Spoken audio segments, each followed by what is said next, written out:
এখানে সবাই উপস্থিত আছে। এখানে আছে রাকিব, রোহান ইকবাল মাহমুদ, নুরি আলম, আমি আছি, মুকুল ভাই আছে, মামুন আছে, কাফি আছে। এখন দেখুন সবার তরফ থেকে বা আমাদের বন্ধু রোহান ইকবাল মাহমুদ এবং আমাদের এখানে দোকানদার সজীব ইসলাম সজীব, তিনি আমার বন্ধুকে একটা গিফট করছে কিয়া সাবান। সাবানের মতো খোলা, এই জন্য সাবান বললাম। যাই হোক, সাবান না হলেও এটা অন্য কিছু থাকতে পারে, বিষয়টা আমরা পরে খুলে দেখবো এতে কি থাকতে পারে। হয়তো আনকমন কিছু থাকতে পারে, প্যাকেট আছে একরকম, ভেতর থাকতে পারে আরেক রকম, এটা স্বাভাবিক। যাই হোক, এ হচ্ছে সেই ব্যক্তি যাকে আজকে মানে কি দিবস জানো? আজকে তার বিবাহ হয়নি বলে আজকে আমরা সেইভাবে তাকে আমরা গিফটটা করতে পারলাম না। আমাদের প্ল্যানিং ছিল, পরিকল্পনা ছিল অন্যরকম, কিন্তু আসলে ঈদের পরে ইনশাআল্লাহ তার বিয়ে দিয়ে দেবো। আপনারা সবাই দোয়া করবেন এবং আমরা আজকে আখেরি মোনাজাত করবো তার বিয়ের জন্য, কোনো টেনশন নেই। আর তার যদি ভালো শালী থাকে তাহলে তো আমারও একটা হিল হয়ে যাবে, সুমনেরও হিল হয়ে যাবে,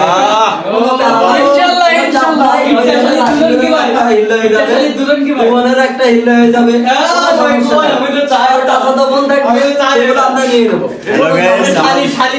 আমাদের কাকতালীয় ব্যান্ডের এখানে যেমন আছে টিম মেম্বার সবাই আমাদের কাকতালীয় ব্যান্ডের সাথে যুক্ত আছে, সবাই আমাদের টিমের সদস্য। শুধু একজন মিসিং আছে, এমটি মুন্না, যিনি আমাদের হাসির বিনোদনকারী, সে থাকতে পারে না, তার একটু সমস্যার জন্য সে বাড়িতে আছে। এখন এই যে আমরা আছি, লাইনে দাঁড়িয়ে আছি, এই ব্যক্তিটা তার আজকে কি দিবস জানো? কি দিবস? পয়লা দিবস। ইংলিশে কি বলে? Happy birthday. তার নাকি আজকে হ্যাপি বার্থডে। আমাদের টিম মেম্বার এই যে মুকুল হোসেন, যার গান আপনারা শুনেন। আজকে মুকুল ভাই তাহলে কি দিবস?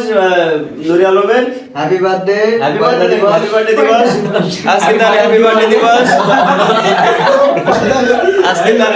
দিবস। আপনারা তার জন্য দোয়া করবেন যেন সে মানে সুন্দর একটা বউ পায়। যদি কালো হয় সমস্যা না, ডকরন থাকলে ভালো হবে। আরো দোয়া করছি তার জন্য শালী থাকে, মেলা শালী থাকে। যেহেতু জন্মদিন আজকে, আমরা হুঠাৎ করে আজকে জন্মদিনটা পালন করতেছি, আপনাদের মাঝে সব লাইভে দেখাইতেছি। এখন বিষয়টা হচ্ছে তার যে বার্থডে, তার আজকে যে জন্মদিন, এই জন্মদিনটা আজকে মানে হঠাৎ, মানে এই দিনেও জন্ম না নিলে কখনো আমাদের সাথে থাকতো না, আপনারা কখনো দেখতে পাইতেন না। এই জন্য তার জন্য বেশি বেশি দোয়া করবেন যেন সে আরো বেশি আয়ু দীর্ঘায়ু হয়, সে আপনাদের মাঝে আরো বেশি দিন যেন বাঁচতে পারে, থাকতে পারে এবং আনন্দ হাসির ঠাট্টা সবকিছু যেন দিয়ে আমাদের মন জয় করতে পারে। আপনারা অবশ্যই দোয়া করবেন। আমার এই ভিডিওটি আর লং করতে যাচ্ছে না, আর বাদ বাকি ভিডিও হবে আমাদের কেক কাটার সময়। অবশ্যই সবাই আপনারা ভিডিওটা দেখবেন, শেয়ার করবেন, লাইক কমেন্ট করবেন। মশা প্রচুর পরিমাণে, এজন্য ঝামেলা হচ্ছে। যাই হোক, ভালো থাকবেন।